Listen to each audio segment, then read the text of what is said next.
नमस्ते, मैं मैट हूं और इस वीडियो में मैं आपको दिखाऊंगा कि कैसे आप बेस 44 का इस्तेमाल करके एक असली काम करने वाला ऐप बना सकते हैं, चाहे आपने कभी कोड की एक भी लाइन ना लिखी हो। हम एक बिल्कुल खाली अकाउंट से शुरू करेंगे और साथ मिलकर एक पूरा ऐप बनाएंगे। आप इसकी योजना बनाएंगे, इसे जनरेट करेंगे, डिजाइन को कस्टमाइज करेंगे, यूजर लॉगिन और पेमेंट्स जोड़ेंगे और इसे अपने खुद के कस्टम डोमेन पर लाइव करेंगे। और शुरुआत में ही मैं आपको वो एक फ्री स्टेप दिखाऊंगा जिसे ज्यादातर लोग छोड़ देते हैं, वही स्टेप जो आपको अपने क्रेडिट्स खत्म होने से बचाता है, इससे पहले कि आप ऐप बनाना पूरा भी करें। आपको किसी भी तरह की कोडिंग या तकनीकी जानकारी की जरूरत नहीं है। आप बस साधारण भाषा में बताते हैं कि आपको क्या चाहिए और बेस 44 आपके लिए उसे बना देता है। मैं आपके साथ पूरी ईमानदारी से बताऊंगा कि ये किस चीज में बहुत अच्छा है और कहां कहां अभी भी इसे दिक्कत होती है, ताकि आपको बिल्कुल साफ साफ पता रहे कि क्या उम्मीद करनी है। और अगर आप सोच रहे हैं कि बेस 44 में निवेश करना सही रहेगा या नहीं, तो बता दूं कि इसे विक्स का समर्थन प्राप्त है। तो ये एक गंभीर प्लेटफॉर्म है, कोई छोटा मोटा साइड प्रोजेक्ट नहीं है। आखिर में आपके पास खुद का ऐप इंटरनेट पर लाइव होगा जिसे कोई भी इस्तेमाल कर सकता है। कोई मॉकअप नहीं, कोई डेमो नहीं, बल्कि एक असली एप्लीकेशन। तो चलिए बेस 44 खोलते हैं और आपका पहला ऐप बनाते हैं। मेरे पास स्क्रीन पर और वीडियो डिस्क्रिप्शन में एक लिंक है जो आपको सीधे बेस 44 पर ले जाएगा, जहां आप फ्री में बनाना शुरू कर सकते हैं। कोई क्रेडिट कार्ड की जरूरत नहीं है। आगे बढ़िए और उसे खोलिए ताकि आप मेरे साथ साथ हर स्टेप फॉलो कर सकें। जब आप उस लिंक पर क्लिक करेंगे तो आप इस पेज पर पहुंचेंगे या कुछ इसी तरह के पेज पर, और आपको तुरंत एक चैट बॉक्स दिखेगा जो आपसे आपके ऐप का विवरण मांग रहा है। अब ये असल में कोई असली चैट बॉक्स नहीं है। हमें सबसे पहले एक अकाउंट रजिस्टर करना होगा। इसके लिए बस बिल्ड नाउ बटन पर क्लिक करें। फिर उनके निर्देशों का पालन करते हुए अपना बेस 44 अकाउंट सेटअप करने की प्रक्रिया पूरी करें। मैं आपको डैशबोर्ड पे मिलूंगा और यहाँ डैशबोर्ड पर हम एक असली चैट बॉक्स देख सकते हैं जिसका इस्तेमाल हम अपना ऐप बनाने के लिए करें। और आगे बढ़ने से पहले मैं ये बताना चाहता हूं कि जब आप ये वीडियो देख रहे होंगे तब तक ये थोड़ा अलग दिख सकता है। एआई बहुत तेजी से बदलता है और सॉफ्टवेयर भी नियमित रूप से अपडेट होता है। तो अगर इंटरफेस बिल्कुल वैसा ना दिखे तो चिंता ना करें। बस आज मैं आपको जो कॉन्सेप्ट्स दिखा रहा हूं उन्हें समझने की कोशिश करें और जो आपने सीखा है उसे उस इंटरफेस पर लागू करें जैसा वो आपके देखने के समय दिखता है। बिल्डिंग शुरू करने से पहले मैं आपको एक ऐसी चीज दिखाना चाहता हूं जो आपके ऐप के नतीजे में बड़ा फर्क डालेगी और साथ ही आपके पैसे भी बचाएगी। ऊपर बाईं ओर वर्क स्पेस ड्रॉप डाउन पर क्लिक करें और यहां आप देख सकते हैं कि बेस 44 एक क्रेडिट सिस्टम का इस्तेमाल करता है। फ्री प्लान पर आपको रोजाना 5 मैसेज क्रेडिट्स मिलते हैं। अब ये एक से एक नहीं होते हैं। कोई साधारण बदलाव सिर्फ एक क्रेडिट का छोटा सा हिस्सा इस्तेमाल कर सकता है, लेकिन अगर आप एआई से पूरी नई फीचर बनवाते हैं तो वो ज्यादा क्रेडिट्स लेगा। फ्री प्लान आपको अपना पहला ऐप बनाने और कुछ बदलाव आजमाने के लिए पर्याप्त क्रेडिट्स देता है। लेकिन बात यह है कि अगर आप बिना किसी ठोस योजना के सीधे बिल्डिंग शुरू कर देंगे तो अपनी पसंद की चीज पाने के चक्कर में आपके क्रेडिट्स जल्दी खत्म हो जाएंगे। इसलिए हम पहले प्लानिंग करेंगे। बेस 44 में इसके लिए एक इनबिल्ट फीचर है जिसे प्लान मोड कहते हैं। जब आप नया ऐप बनाने जाते हैं तो आपको यह छोटा सा प्लान टॉगल बटन दिखेगा। आगे बढ़िए और उस पर क्लिक कीजिए। अब हम प्लान मोड में हैं। प्लान मोड में हम अपनी जरूरत का एक साधारण सा विवरण टाइप कर सकते हैं और बेस 44 हमें उस प्रॉम्प्ट को बेहतर बनाने में मदद करेगा जिसे एआई ऐप बनाने के लिए इस्तेमाल करेगा। तो मैं बस मूवी रिकमेंडेशन ऐप टाइप करूंगा और सेंड पे क्लिक करूंगा। फिर एआई आपसे कुछ गाइडेड सवाल पूछेगा ताकि उसे समझने में मदद मिले कि आपका लक्ष्य क्या है, ऑडियंस कौन है, आपको कौन कौन सी मुख्य सुविधाएं चाहिए, डिजाइन की पसंद क्या है वगैरह। यहां लिखा है ये ऐप किसके लिए है और इसका इस्तेमाल कैसे किया जाएगा। तो मैं कहूंगा आम जनता के लिए। रिकमेंडेशन जनरेट करने का मुख्य तरीका क्या है? हम कहेंगे रेटिंग्स के आधार पर। और आप किस तरह का विजुअल वाइब चाहते हैं? मान लीजिए डार्क और सिनेमैटिक। बस इसके पूछे गए सवालों के जवाब दें और जब ये पूरा हो जाएगा तो ये आपके लिए प्लान तैयार कर देगा और आप रीड मोर पे क्लिक करके सारी डिटेल्स देख सकते हैं। आप स्क्रॉल करके देख सकते हैं कि इसने क्या क्या लिखा है और अगर आपको कुछ बदलना है तो आप बस साधारण भाषा में चैट में टाइप करके एआई से अपडेट करने के लिए कह सकते हैं। सबसे अच्छी बात यह है कि प्लान मोड में कोई भी क्रेडिट इस्तेमाल नहीं होता। आप बस एआई के साथ बातचीत कर रहे हैं, अपने आइडियाज को व्यवस्थित कर रहे हैं और अपने ऐप के लिए एक डिटेल्ड ब्लूप्रिंट बना रहे हैं, वो भी बिल्कुल मुफ्त। क्रेडिट सिर्फ तब खर्च होते हैं जब आप स्टार्ट बिल्डिंग पर क्लिक करते हैं। अब देखिए हमारे पास क्या है। हमने एक मोटे आइडिया से शुरुआत की थी और एआई ने उसे एक स्ट्रक्चर्ड प्लान में बदल दिया जिसमें साफ साफ फीचर्स, यूजर फ्लो और डिजाइन डायरेक्शन है। यही वो चीज है जिससे बेस 44 आगे बिल्ड करेगा। जितनी ज्यादा डिटेल आप यहां डालेंगे आपका पहला रिजल्ट उतना ही बेहतर होगा और बाद में उसे सुधारने में उतने ही कम क्रेडिट्स खर्च होंगे। यहाँ एक छोटा सा टिप है, अगर आपको अभी तक नहीं पता कि आप क्या बनाना चाहते हैं तो आप क्लॉड या चैट जीपीटी जैसे टूल का इस्तेमाल करके आइडिया ब्रेनस्टॉर्म कर सकते हैं। इससे पहले कि आप बेस 44 खोलें, इसे ऐसे सोचिए जैसे आप ब्लूप्रिंट ड्राफ्ट करने से पहले किसी दोस्त से बातचीत कर रहे हो। लेकिन एक बार जब आपको मोटा मोटी पता चल जाए कि आप क्या चाहते हैं तो प्लान मोड ही वो जगह है जहां आप उसे ऐसी चीज में बदलेंगे जिसे एआई असल में बना सके। ठीक है, हमारी योजना अच्छी लग रही है। चलिए स्टार्ट बिल्डिंग पे क्लिक करते हैं और तुरंत ही बेस 44 आपकी ऐप बनाना शुरू कर देता है। आप बाएं साइड बार में रियल टाइम में देख सकते हैं कि ये कौन कौन सी फाइलें लिख रहा है। ये प्रक्रिया कुछ मिनट ले सकती है, तो बस थोड़ा धैर्य रखें और जब ये पूरा हो जाएगा तो आपको कुछ ऐसा दिखाई देगा। यह है सिनेमैच बेस 44 का हमारी ऐप का पहला ड्राफ्ट। बिल्कुल ऊपर हमारे पास एक सर्च बार है जहां हम खास फिल्मों को खोज सकते हैं। हमारे पास टैग्स हैं जिनसे हम अलग अलग फिल्म टाइप के हिसाब से फिल्टर कर सकते हैं। जैसे ही हम अलग अलग फिल्मों पे होवर करते हैं, यहाँ कुछ अच्छा इंटरैक्टिव मूवमेंट देखने को मिलता है। इमेज बड़ी हो जाती है और मूवी हाईलाइट हो जाती है। ऊपर की तरफ हमारे पास अलग अलग टैब्स हैं, जैसे माई रेटिंग्स, जहां ऐसा लगता है कि अगर हम लॉगिन करें तो अपनी रेटिंग्स ट्रैक कर सकते हैं। वॉच लिस्ट के लिए भी यही बात है, जहां हम फिल्में सेव कर सकते हैं और फिर यूजर की पसंद के आधार पर उन्हें सिफारिशें मिलती हैं। कुल मिला के ये एक काफी अच्छा शुरुआत है। बेस 44 ने एक पूरा फ्रंट एंड एप्लीकेशन बनाया है। अगर आप इसे शुरू से कोड करते तो इसमें कई दिन लग सकते थे, लेकिन अभी भी कुछ समस्याएं हैं जिन्हें हमें सुलझाना पड़ सकता है। उदाहरण के लिए, ये असली मूवी पोस्टर नहीं है। हमें शायद इसे ठीक करना चाहिए। रेटिंग्स पाने के लिए साइन इन करने का विकल्प है, लेकिन मुझे अभी तक साइन इन करने का कोई तरीका नहीं दिख रहा, तो हमें यूजर ऑथेंटिकेशन जोड़ना होगा। और व्यक्तिगत रूप से जैसा कि मैं देख रहा हूं, मुझे हमारे हेडर के लिए ये सेरिफ फॉन्ट ज्यादा पसंद नहीं आ रहा। मुझे लगता है कि अगर हमारे पास सैंस सेरिफ फॉन्ट्स होते तो यह बहुत बेहतर दिखता। तो अगला कदम मैं आपको दिखाता हूं कि अपने ऐप में बदलाव कैसे करें। पहला वर्जन कभी भी परफेक्ट नहीं होता। वाइब कोडिंग में असली हुनर ये जानना है कि एआई को कैसे गाइड करे ताकि वो और बेहतर हो सके। इसे करने के कुछ तरीके हैं, मैं आपको दिखाता हूं। सबसे पहले थीम पैनल। थीम आइकन पे क्लिक करें। ये आपके एडिटर के टॉप पर ये पैलेट बटन है। यहीं पर आप अपने पूरे ऐप के लिए एक ही जगह पर रंग और फॉन्ट सेट करते हैं। एक प्राइमरी कलर चुने, बैकग्राउंड चुने, अपने फॉन्ट चुने और ये बदलाव तुरंत हर जगह लागू हो जाते हैं। ये फ्री है और इसमें कोई क्रेडिट इस्तेमाल नहीं होता है। उदाहरण के लिए, चलिए इस प्राइमरी पीले रंग को किसी और टोन, किसी और ह्यू में बदलते हैं। हम इसे शायद इस चमकीले नारंगी रंग में सेट कर देते हैं। ये काफी अच्छा लग रहा है। और अगर हम सेव और अप्लाई पे क्लिक करें तो देख सकते हैं कि ऐप के सभी रंग अपडेट हो गए हैं, जहां भी पहले वो पीला रंग इस्तेमाल हुआ था। अब अगला है visual edit mode. Tool bar के ऊपर बाई ओर एडिट पर क्लिक करें। यह आपको स्क्रीन पर खास एलिमेंट्स चुनने और उन्हें एडजस्ट करने देता है। आप एक बटन का रंग बदल सकते हैं, किसी सेक्शन की स्पेसिंग एडजस्ट कर सकते हैं, या जो चीज आपको नहीं चाहिए उसे डिलीट कर सकते हैं। यह थीम पैनल जैसा है, लेकिन पूरे ऐप की बजाय सिर्फ अलग अलग एलिमेंट्स के लिए। यह भी इस्तेमाल करने के लिए फ्री है, कोई क्रेडिट नहीं लगता। उदाहरण के लिए, मान लीजिए हम इस टेक्स्ट को बदलना चाहते हैं कि इसमें क्या लिखा है। हम इस पर क्लिक कर सकते हैं और फिर टेक्स्ट कंटेंट बदलने के लिए टी पर क्लिक कर सकते हैं। हम इसे बदलकर लिखेंगे, जो आपने देखा है उसे रेट करें ताकि आपको पर्सनलाइज सिफारिशें मिल सकें। फिर अगर हम इस टूल बार पर एक्स पर क्लिक करते हैं तो 1 सेकंड बाद ऐप रिव्यू अपडेट हो जाता है और बदलाव लॉक हो जाता है। थीम पैनल और विजुअल एडिट मोड के बीच आप बहुत सारा डिजाइन वर्क बिना एआई चैट को छुए ही कर सकते हैं। अपने क्रेडिट्स उन चीजों के लिए बचाकर रखें जिनमें वाकई एआई की जरूरत है, जैसे फीचर्स जोड़ना, फंक्शनैलिटी बदलना और लॉजिक ठीक करना। एक बात का ध्यान रखें, जब आप बदलाव कर रहे हो कि बेस 44 आपके ऐप का वर्जन हिस्ट्री लगता है। आप इसे यहाँ ऊपर बाईं ओर इस छोटे से घड़ी वाले आइकन पर क्लिक करके एक्सेस कर सकते हैं। तो अगर आप कोई बदलाव करते हैं और कुछ गड़बड़ हो जाता है तो आप हमेशा पिछले वर्जन पर वापस जा सकते हैं। जैसे हम यहाँ इस पुराने वर्जन पर क्लिक कर सकते हैं और ये वो वर्जन लोड कर देता है जिसमें पीला रंग था। ये आपके पूरे ऐप के लिए एक तरह का अंडू बटन है, तो ये बहुत ही काम का है। जो भी चीजें विजुअल बदलाव से आगे जाती हैं, जैसे नई फीचर्स जोड़ना या किसी चीज का काम करने का तरीका बदलना या कोई बग ठीक करना, वहीं पर एआई चैट काम आता है और यहीं पर आपके क्रेडिट्स का इस्तेमाल होता है। ये है मेरा तरीका। मैं बस ऐप के अंदर जाता हूं और जो देख रहा हूं उसके बारे में बात करता हूं। मैं नोट्स लेने के लिए वॉइस मोड का इस्तेमाल करता हूं। जैसे जैसे मैं आगे बढ़ता हूं, ये सारे नोट्स नीचे ट्रांसक्राइब होकर दिखेंगे। तो जब मैं बोलकर सोचने और समझाने का काम पूरा कर लेता हूं, तब मैं वॉइस मोड बंद कर देता हूं और उन सभी नोट्स को एक ही मैसेज में बदल सकता हूं, जिसमें सारी अलग अलग रिक्वेस्टेड चेंजेस हों, जिन्हें मैं एक साथ भेज सकता हूं। इस तरह मैं एक एक बदलाव के लिए अलग अलग क्रेडिट खर्च करने के बजाय एक मैसेज की कीमत में 5-6 बदलाव करवा लेता हूं। यही है वाइब कोडिंग का असली तरीका। आप जो चाहते हैं उसे आप बताते हैं और एआई उसे पूरा कर देता है। मैं आपको दिखाता हूं। मैं माइक्रोफोन आइकन पे क्लिक करूंगा। ठीक है, मुझे अब तक ऐप का लुक अच्छा लग रहा है, लेकिन ऊपर हेडर में, चाहे वो सिनेमैच हो या डिस्कवर फिल्म्स, मुझे ये दोनों सेरिफ फॉन्ट्स में अच्छे नहीं लग रहे। मुझे लगता है कि अगर ये सैंस सेरिफ फॉन्ट्स में हो तो ये ज्यादा साफ सुथरे और मॉडर्न दिखेंगे। साथ ही ऐप के स्टॉप सेक्शन में डिस्कवर फिल्म्स हेडर के पीछे मुझे लगता है कि अगर हम कोई इमेज लगा दें जो शायद मूवी से ली गई हो तो ये और भी अच्छा लगेगा। कुछ वैसे ही जैसे नेटफ्लिक्स में मूवी की सिफारिश के साथ एक अच्छा चौड़ा बैनर बैकग्राउंड में और उस पर ओवरले होता है।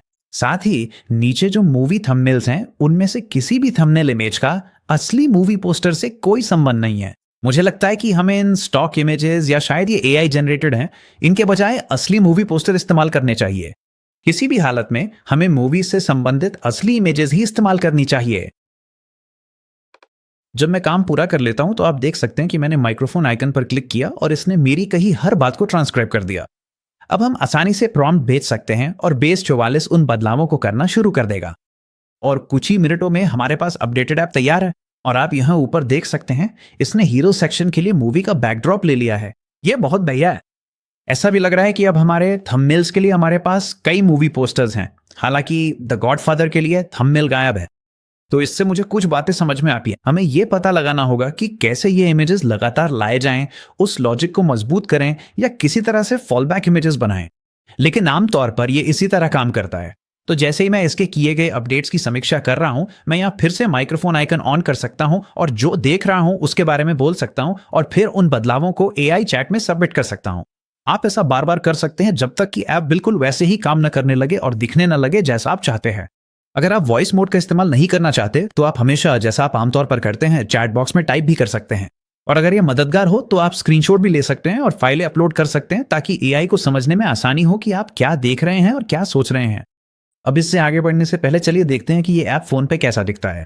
ऊपर दाईं ओर एक ब्रेक पॉइंट ड्रॉप डाउन है जिसमें डेस्कटॉप कंप्यूटर का आइकन दिखता है। आप इसे बदल सकते हैं ताकि देख सकें कि ये ऐप टैबलेट या मोबाइल डिवाइस पर कैसा दिखेगा। तो चलिए इसे भी देख लेते हैं। और ये काफी अच्छा दिख रहा है। इसने हेडर में मौजूद आइटम्स को सिंपल आइकन बटन में बदल दिया है और जो कई मूवी पोस्टर्स एक लाइन में थे उन्हें घटाकर सिर्फ 2 कर दिया है ताकि फोन पर देखना आसान हो जाए। बेस 44 डिफॉल्ट रूप से रिस्पॉन्सिव ऐप्स बनाता है, इसलिए ये आपके दर्शकों द्वारा इस्तेमाल की जा रही किसी भी स्क्रीन साइज के अनुसार खुद को ढाल लेता है, लेकिन फिर भी इसे चेक करना हमेशा जरूरी है। अगर मोबाइल पे कुछ गड़बड़ दिखे तो उसे अपने अगले एआई प्रॉम्प्ट के लिए बदलावों की लिस्ट में जोड़ लें। अब तक जो कुछ भी हमने किया है वो सब फ्री प्लान पे किया है। आपने एक ऐप बनाया, उसे कस्टमाइज किया, मोबाइल पे कैसा दिखता है ये चेक किया और आपने एक पैसा भी खर्च नहीं किया। यही है वाइब कोडिंग की खूबसूरती। आप एक आइडिया से लेकर वर्किंग प्रोटोटाइप तक बिना कुछ खर्च किए पहुंच सकते हैं। लेकिन बात यह है, हर वाइब कोडिंग प्लेटफॉर्म में एक फ्री टियर होता है जिसमें आप उसे आजमा सकते हैं और एक पेड टियर होता है जिसमें वे फीचर्स मिलते हैं जिनकी आपको प्रोटोटाइप को असली प्रोडक्ट में बदलने के लिए जरूरत होती है, जैसे कि user accounts, payment processing, custom domain और कोड एक्सपोर्ट जैसी चीजें। चाहे आप बेस 44 इस्तेमाल कर रहे हो, लवेबल, बोल्ट या कोई और टूल, ये बात सब पर लागू होती है। फ्री टियर वो जगह है जहां आप सीखते हैं और एक्सपेरिमेंट करते हैं। पेड टियर वो जगह है जहां आप कुछ असली बनाते हैं। बेस 44 के लिए ये बिल्डर प्लान है जो $40 प्रति माह में आता है और इसके लिए आपको 250 मैसेज क्रेडिट्स, पेमेंट्स और ईमेल जैसी चीजों के लिए backend functions, custom domain support और गिटहब इंटीग्रेशन मिलता है। मूल रूप से अब तक जो हमने बनाया है उससे एक असली लॉन्च करने लायक प्रोडक्ट तक जाने के लिए आपको जो भी चाहिए वो सब इसमें है। अगर तुलना करें तो कुछ साल पहले मैंने एक डेवलपर को एक सिंपल एमवीपी बनाने के लिए $20,000 से ज्यादा दिए थे और इसमें महीनों लग गए थे। आज आप वही काम एक डिनर की कीमत में कर रहे हैं। जैसे ही आप अपग्रेड करने के लिए तैयार हो, ऊपर बाई और बेस 44 आइकन पर क्लिक करें, फिर अपग्रेड योर प्लान पर क्लिक करें। अगले पेज पर अपग्रेड करने के लिए दिए गए निर्देशों का पालन करें और बिल्डर प्लान या उससे ऊपर के प्लान को चुनें। आपको वार्षिक और मासिक भुगतान के बीच चुनने का विकल्प मिलेगा। मैं वार्षिक प्लान का सुझाव दूंगा क्योंकि इसमें साल भर का फ्री डोमेन मिलता है और लंबी अवधि में बचत भी होगी। लेकिन अगर आप छोटी प्रतिबद्धता के साथ शुरू करना चाहते हैं और मासिक प्लान लेना चाहते हैं तो वो भी ठीक है। जो भी आपके लिए सबसे अच्छा हो उसे चुनें और फिर चेकआउट के लिए दिए गए निर्देशों का पालन करें। मैं आपको अगले स्टेप में मिलूं ना। अब जब हम बिल्डर पे हैं तो प्लेटफॉर्म सच में खुल जाता है। आइए यूजर ऑथेंटिकेशन से शुरू करते हैं, वही फीचर जो इसे एक डेमो से असली ऐप में बदल देता है। अभी जो भी आपकी ऐप खोलता है उसे वही चीज दिखाई देती है। कोई भी अकाउंट बना नहीं सकता, लॉग इन नहीं कर सकता या अपनी खुद की पर्सनल एक्सपीरियंस नहीं पा सकता। ऑथेंटिकेशन ही है जो इस स्थिति को बदलता है।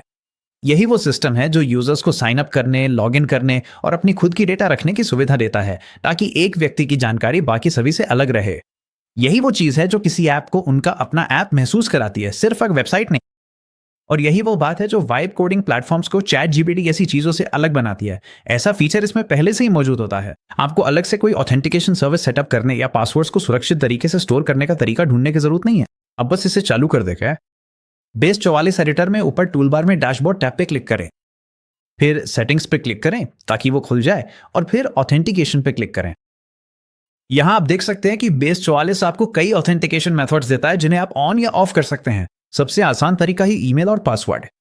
आपके यूजर्स एक अकाउंट बनाते हैं, पासवर्ड सेट करते हैं और लॉगिन करते हैं। लेकिन आप गूगल, माइक्रोसॉफ्ट, फेसबुक और एप्पल के साथ सोशल लॉगिन भी इनेबल कर सकते हैं। मैं सिर्फ ईमेल और पासवर्ड और गूगल को चालू रखूंगा क्योंकि ये ज्यादातर यूजर्स के लिए काफी हैं। ऑथेंटिकेशन मेथड्स उपलब्ध हैं, लेकिन हमें अभी भी वो पेज जोड़ने हैं जहां यूजर्स हमारे ऐप में साइन अप और लॉगिन कर सकें। चलो वापस चैट पे चलते हैं और ये काम करते हैं। मैं प्रीव्यू पे क्लिक करूंगा और फिर चैट में हम कहेंगे साइन अप और लॉगिन पेज जोड़ो ताकि यूजर्स अपना खुद का अकाउंट बना और मैनेज कर सकें। साथ ही एक लॉग आउट बटन भी जोड़ो जो ऊपर दाईं ओर दिखे जब कोई लॉगिन हो, और जब वे लॉग आउट हो तो वही बटन साइन अप/लॉगिन बटन बन जाए। हम प्रॉम्प्ट सबमिट करेंगे और जब ये पूरा हो जाएगा तो आप देख सकते हैं कि बेस 44 ने पूरा ऑथेंटिकेशन सिस्टम सेटअप कर दिया है। ऊपर दाईं ओर एक लॉग आउट बटन है। जब मैं इसे क्लिक करता हूं तो हमें एक लॉगिन पेज मिलता है। मैं आगे बढ़ के लॉगिन कर लेता। अब हम फिर से लॉगिन हो गए हैं। हमारे पास पूरा ऑथेंटिकेशन सिस्टम है। सुरक्षित password storage, session management, login और साइन अप पेज, ये सब कुछ सिर्फ कुछ टॉगल्स और एक प्रॉम्प्ट से। अगर आप ये सब पारंपरिक कोडिंग से करते तो सिर्फ यही काम करने में कई दिन लग सकते थे। आप अलग अलग एक्सेस लेवल भी सेट कर सकते हैं। डैशबोर्ड के तहत आप यूजर्स पे क्लिक कर सकते हैं और आप देख सकते हैं कि मेरी भूमिका यहाँ एडमिन पे सेट है। एडमिन यूजर्स सब कुछ देख सकते हैं और सामान्य यूजर्स सिर्फ अपना डेटा ही देख सकते हैं। बेस 44 इसे रूल लेवल सिक्योरिटी नाम की चीज के जरिए संभालता है। अभी आपको इसकी तकनीकी डिटेल समझने की जरूरत नहीं है। बस एआई को बता दे कि हर प्रकार के यूजर को क्या देखना चाहिए और ये खुद ही सेट कर देगा। मुझे पता है कि ऐसा लग सकता है कि पर्दे के पीछे बहुत कुछ हो रहा है, लेकिन असल बात यह है कि आपको अभी सब कुछ समझने की जरूरत नहीं है। प्लेटफॉर्म खुद ही से संभाल लेता है। अब जब यूजर लॉगिन कर सकते हैं तो चलिए उस चीज की बात करते हैं जो किसी ऐप को बिजनेस बनाती है, पैसे कमाना। लेकिन ये सेक्शन सिर्फ पेमेंट से कहीं बड़ा है। यहां असल में हम जो कर रहे हैं वो है आपकी ऐप को बाहरी सेवाओं से जोड़ना। स्ट्राइप के जरिए पेमेंट्स, रीसेंट जैसी सर्विस के जरिए ईमेल्स, ट्विलियो के जरिए टेक्स्ट मैसेजेस। इन्हें थर्ड पार्टी इंटीग्रेशन कहा जाता है। ऐसे टूल्स जो पहले से मौजूद हैं और जिनसे आपकी ऐप बात कर सकती हैं। आपको पेमेंट सिस्टम शुरू से बनाने की जरूरत नहीं है। आप बस अपनी ऐप को स्ट्राइप से कनेक्ट कर दें और स्ट्राइप पैसे का सारा काम संभाल लेता है। यही है इंटीग्रेशन की ताकत। तो चलिए सबसे पहले उसी चीज से शुरू करते हैं जिसे हर कोई जानना चाहता है, पैसे कैसे कमाएं। पेमेंट्स जोड़ने के लिए हम बस एआई से पूछ सकते हैं। चैट में मैं कहूंगा स्ट्राइप को कनेक्ट करो ताकि हम ग्राहकों से प्रीमियम मूवी रिकमेंडेशन के लिए मंथली सब्सक्रिप्शन चार्ज कर सकें। हम सबमिट करेंगे, ये वापस आएगा और हमसे पूछेगा कि क्या हम स्ट्राइप इंस्टॉल करने की अनुमति देना चाहते हैं या रिक्वेस्ट को रिजेक्ट करना चाहते हैं। आइए इंस्टॉल स्ट्राइप पर कर। कुछ मिनटों बाद ये वापस आता है और बताता है कि सब कुछ सेटअप हो गया है। इसने एक प्रीमियम पेज बनाया है ताकि नया प्रीमियम सब्सक्रिप्शन प्लान दिखाया जा सके। इसने बैकएंड के कई फंक्शंस बनाए हैं ताकि चेकआउट, सब्सक्रिप्शन और प्रोडक्ट को मैनेज किया जा सके, और इसने वो सारी टेक्निकल चीजें तैयार कर दी हैं जो हमें प्रोडक्ट और सब्सक्रिप्शन मैनेज करने के लिए चाहिए। इसने हमें यह भी बताया है कि इसे टेस्ट कैसे करना है। तो ये कहता है सब्सक्राइब पे क्लिक करें और ये डेमो कार्ड इस्तेमाल करें। आइए हम यहाँ ऐसा करते हैं। अगर हम अभी सब्सक्राइब पे क्लिक करते हैं तो हमें ये पॉपअप मिलता है जिसमें लिखा है कि हमें ये पब्लिश ऐप में करना होगा। अब हमें ये करने के लिए ऐप को अभी पब्लिश करने की जरूरत नहीं है। हमें बस यहाँ दिए गए इस यूआरएल पे जाना है। तो मैंने इस यूआरएल को कॉपी किया, एक नए टैब में गया हूं और ये एक प्रीव्यू यूआरएल है। यहाँ हम प्रीमियम पर जाएंगे, सब्सक्राइब नाउ पर क्लिक करेंगे और यहाँ हमें स्ट्राइप के सैंडबॉक्स चेकआउट में ले जाया गया है। आइए उस डेमो कार्ड को डालते रहे और हम पे और सब्सक्राइब पे क्लिक करेंगे और हो गया, चेकआउट फ्लो सफल रहा। बस इतना ही। पेमेंट कनेक्ट करने के लिए एक प्रॉम्प्ट, प्रोडक्ट कनेक्ट करने के लिए एक प्रॉम्प्ट। हमारे पास अब एक काम करने वाला चेकआउट है। बेस 44 पहले स्ट्राइप को टेस्ट मोड में सेट करता है ताकि आप इसे बिना असली पैसे ट्रांसफर किए आजमा सकें।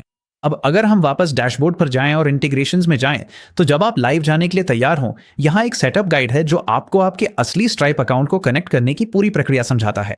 अब मैं अभी हर स्ट्राइप सेटिंग को विस्तार से नहीं बताने वाला हूं। ये अपने आप में एक अलग ही गहरा विषय है और बेस 44 की डॉक्यूमेंटेशन इसे काफी अच्छे से कवर करती है। लेकिन बात यह है कि आपने सिर्फ एआई से पूछकर अपने ऐप में पेमेंट प्रोसेसिंग जोड़ दी है। इसी को कहता है वाइब कोडिंग। अब आप शायद यहां कुछ और बिजनेस लॉजिक जोड़ना चाहेंगे ताकि आपके प्रीमियम कस्टमर्स को फ्री यूजर्स से कुछ अलग दिखे। शायद आप ये भी चाहेंगे कि जब कोई साइन अप करे तो उसे एक धन्यवाद ईमेल भेजा जाए। चलो ये बात बेस 44 एआई चैट को बताते हैं। मैं फिर से वॉइस मोड का इस्तेमाल करना। कृपया सुनिश्चित करें कि फ्री और पेड यूजर्स को अलग अलग कंटेंट दिखे। साथ ही जब कोई नया प्रीमियम सब्सक्राइबर साइन अप करे तो उसे कंफर्मेशन ईमेल भेजें और हम इसे भेज देंगे।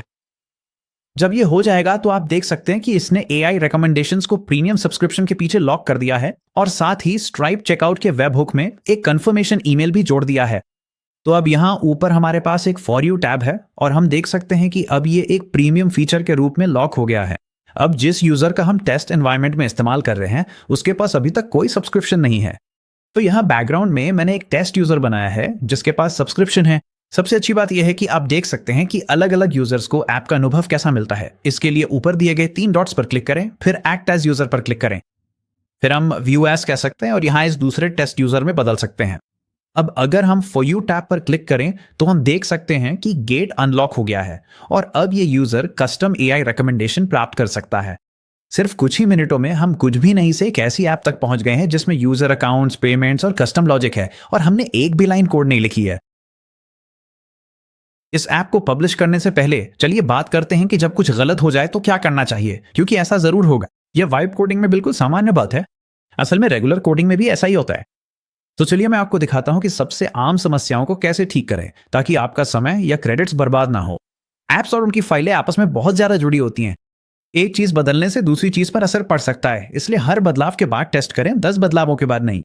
आमतौर पर अगर कुछ गलत हो जाता है और आपकी ऐप में कोई एरर आती है तो बेस 44 उसे पहचान लेगा और आप बस रिजॉल्व विद एआई बटन पर क्लिक कर सकते हैं और यहां लिखा है इस एक्शन से आपके अकाउंट से कोई क्रेडिट्स नहीं कटेंगे। तो आप बस उस बटन पर क्लिक कर सकते हैं और एआई खुद ही समस्या सुलझा लेगा और आपको इसके लिए कोई अतिरिक्त खर्च नहीं करना पड़ेगा। ठीक इसी तरह उसने पता लगा लिया कि इस खास एलिमेंट के इंपोर्ट पाथ में टाइपो था और उसने उसे ठीक कर दिया। याद है हमने पहले वर्जन हिस्ट्री के बारे में बात की थी? यही वो जगह है जहां ये आपको बचाता है। अगर कोई बदलाव कुछ तोड़ देता है तो आप हमेशा पिछली वर्जन पे वापस जा सकते हैं। अब एक और आम समस्या यह है कि एआई ठीक नहीं समझ पाता कि आप क्या चाहते हैं।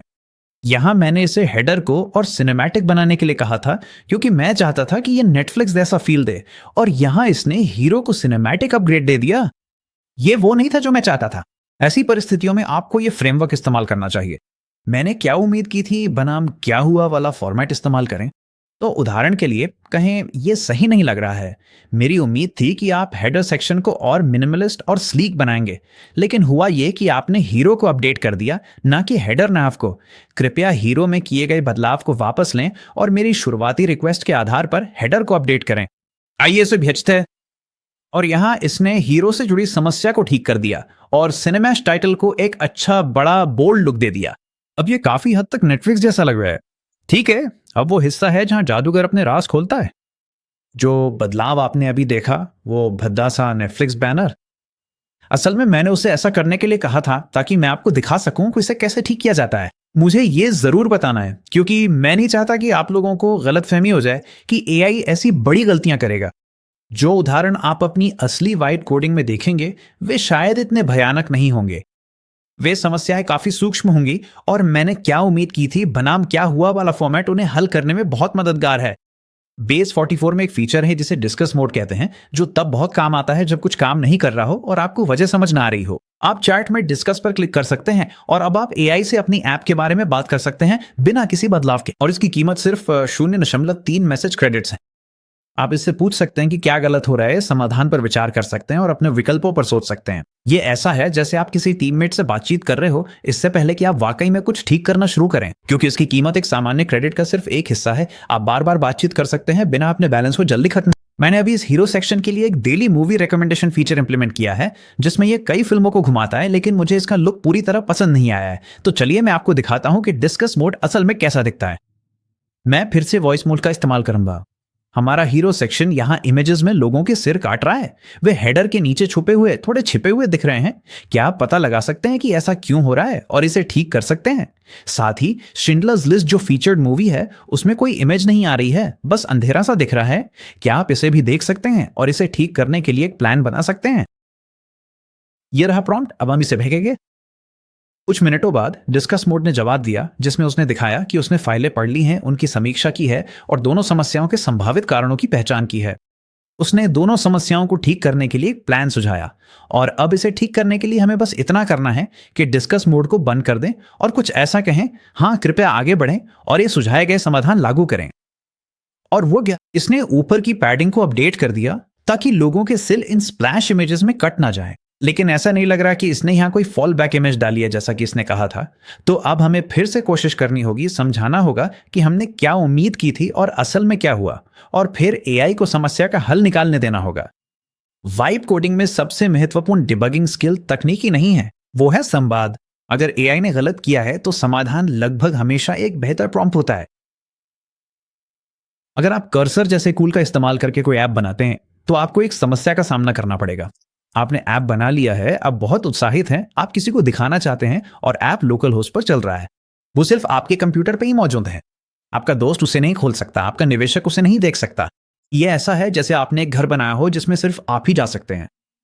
बेस 44 के साथ ये कोई समस्या नहीं है। आपका ऐप सिर्फ 4 क्लिक में पब्लिक डोमेन पे लाइव शेयर किया जा सकता है। अपने ऐप को पब्लिश करने के लिए बस ऊपर दाईं ओर पब्लिश पर क्लिक करें, फिर ऐप की विजिबिलिटी को पब्लिक में बदलें और फिर पब्लिश ऐप पर क्लिक करें। और बस इतना करते ही आपको एक कंफर्मेशन मिलेगा कि आपका ऐप पब्लिश हो गया है और ऑनलाइन लाइव है। अगर हम इस यूआरएल को कॉपी करें, एक नया टैब खोलें और उसमें पेस्ट करें, तो हम सीधे अपने खूबसूरत नए ऐप पर पहुंच जाएंगे जो इंटरनेट पर लाइव है और शेयर करने के लिए तैयार है। लेकिन अगर आप इसे असली यूजर्स के साथ शेयर करने जा रहे हैं तो शायद आप अपना खुद का डोमेन चाहेंगे। ये डोमेन थोड़ा अजीब है, लेकिन चूंकि हम बिल्डर प्लान पर हैं, हम बहुत आसानी से कस्टम डोमेन ले सकते हैं। बेस 44 एडिटर में वापस आते हैं। हम अभी भी अपने ऐप के लिए ये अस्थायी नाम सिनेमैच इस्तेमाल कर रहे हैं, तो चलिए देखते हैं क्या हमें इसके लिए वाकई मिल सकता है। हम ऊपर दाईं ओर पब्लिश पर क्लिक करेंगे, फिर गेट डोमेन पर क्लिक करेंगे। ये सर्च फील्ड में अस्थायी डोमेन लोड कर देता है। हम इसे सिनेमैट से बदलेंगे और सर्च पर क्लिक करेंगे। ये उपलब्ध नहीं है, कोई बात नहीं, हमारा ऐप अभी नया है, अगर चाहें तो नाम बदलने के लिए हमारे पास समय है। चलो कुछ और ट्राई करते हैं, जैसे plotpair.com, और ये उपलब्ध है। पहले साल के लिए ये $1 का है। चलो इसे क्लेम करते हैं।